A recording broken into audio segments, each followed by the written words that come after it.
అవకాశం దొరికితే చాలు పవిత్రని ఎలా ఆడిపోసుకుందామా, తన మీద తప్పుని ఎలా రుద్దుదామా, ఎలాంటి మాటలతో బాధ పెడదామా అని చూస్తూ ఉంటారు.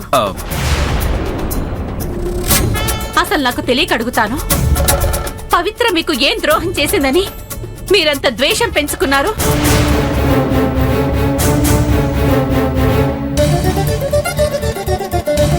భర్త పోయి బాధలో ఉన్న తన మీద నింద వేసి ఎందుకు బాధ పెడుతున్నారు? చాలే సీత, ఇదిగో ఇలాగే అన్నిటికీ పవిత్రని వెనకేసుకొచ్చి పరిస్థితి ఇంతదాకా తీసుకొచ్చావు. అరవింద్ జాతకంలో దోషం లేదు, కానీ ఆ మనిషి మన మధ్యలో లేడు అంటే ఏంటర్థం? పవిత్ర జాతకంలో దోషం ఉందనేగా.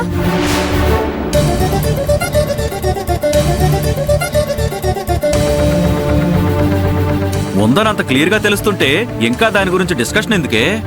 మీవసలు నోళ్లేనా? సమయం సందర్భం లేకుండా అన్ని విషయాల్లోనూ తలదూర్చి ఎదుటి వాళ్ళు బాధపడతారనే జ్ఞానం లేకుండా నోటికి ఏదొస్తుంది మాట్లాడతారు. అప్పుడప్పుడు అయినా మనం మనుషులు అనే విషయాన్ని గుర్తు తెచ్చుకుంటే మంచిది.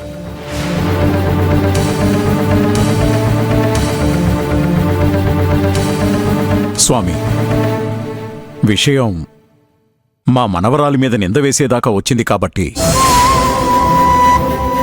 ఒకసారి పవిత్ర జాతకం కూడా పరిశీలించి దోషం ఉందో లేదో చెప్పండి.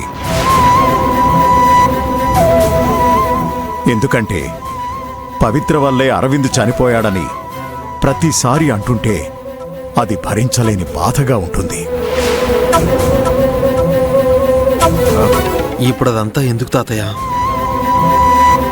పోయినన్నయ్య ఎలాగూ తిరిగి రాడు. మళ్ళీ ఇప్పుడు పవిత్ర జాతకం అవన్నీ చూపించి ఇంకా తనని వేదన గురి చేయడం ఇవన్నీ ఎందుకు? అవును పెద్దయినా, ఎవరో నోరు పారేసుకున్నారని పవిత్ర జాతకం చూపించి తన మనసును ఇంకా కష్టపెట్టడం కరెక్ట్ కాదు.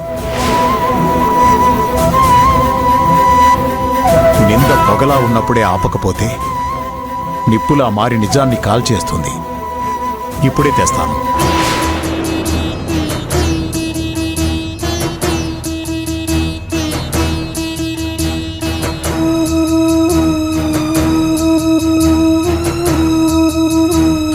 నేను ఈ జాతకంతో పర్ఫెక్ట్గా మ్యాచ్ అయ్యే జాతకాన్ని పవిత్ర జాతకం ప్లేస్లో ఉంచి జ్యోతిష్యుడికి చూపించాను.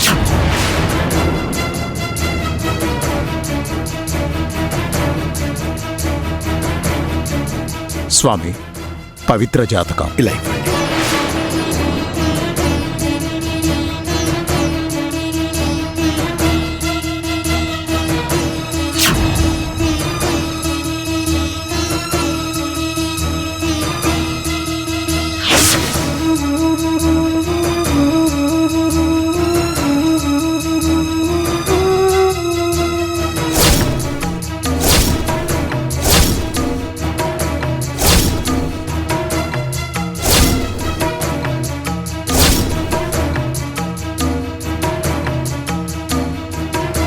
నేను ఆ రోజు చూసిన అమ్మాయి జాతకం ఇది కాదు.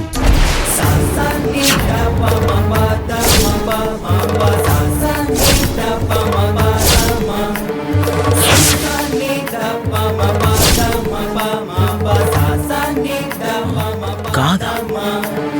నా మనవరాలి జాతకం అదే స్వామి. నేను చూసిన జాతకం అయితే ఇది కాదు.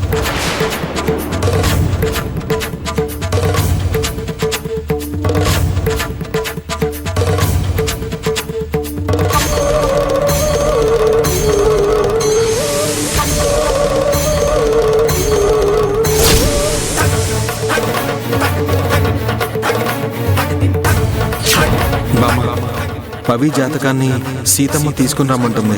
ఇస్తావా బామ్మ?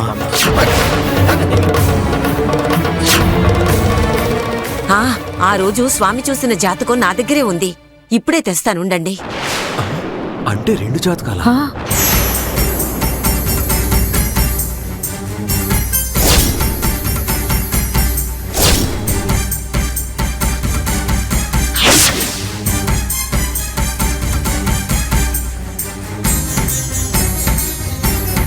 అమ్మా సీత, నువ్వు తీసుకుని రమ్మన్నావని రాత్రి ఆది వచ్చి పవిత్ర జాతకం తీసుకుని వెళ్ళాడే.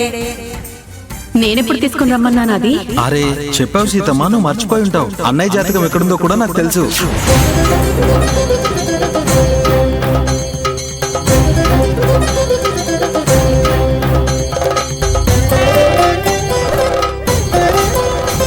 ఇదిగోండి స్వామి. ఇలా ఇవ్వండి.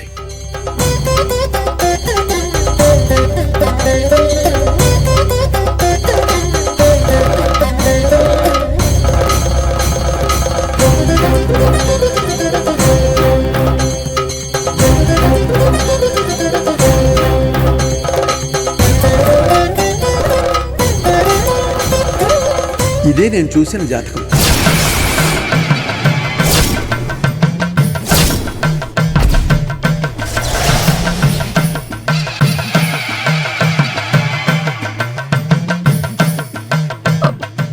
అదేంటి? మరి ముందు పెద్దనిచ్చిన జాతకం ఎవరిది? నేనిచ్చిందే పవిత్ర అసలైన జాతకం.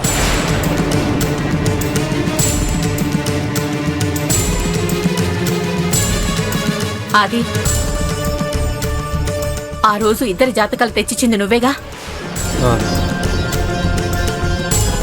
పైన బామ్మతో నేను జాతకం ఇవ్వమన్నానని చెప్పి పవిత్ర జాతకం తెచ్చావు. జాతకాలు ఎందుకు మారాయో నిజం నీకే తెలియాలి. చెప్పు, ఏమైంది?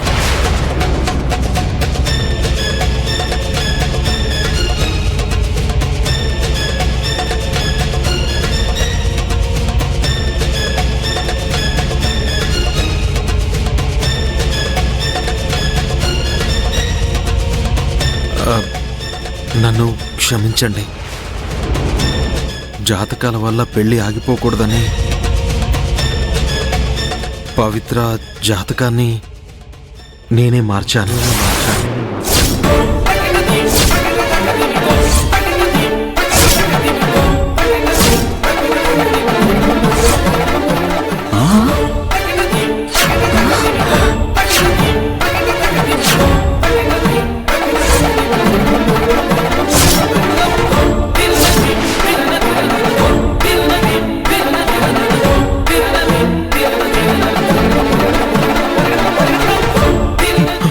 జీవితం అంటే ఆటలుగా ఉందా నీకు?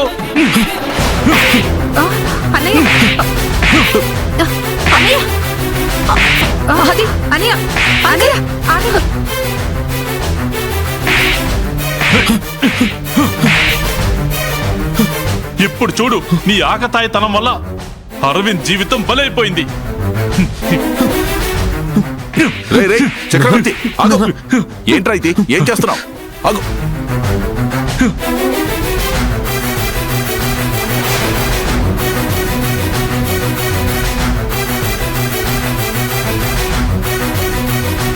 చూసావా రాజశేఖర్, వీడెంత బుద్ధి లేని పనిచేశాడో.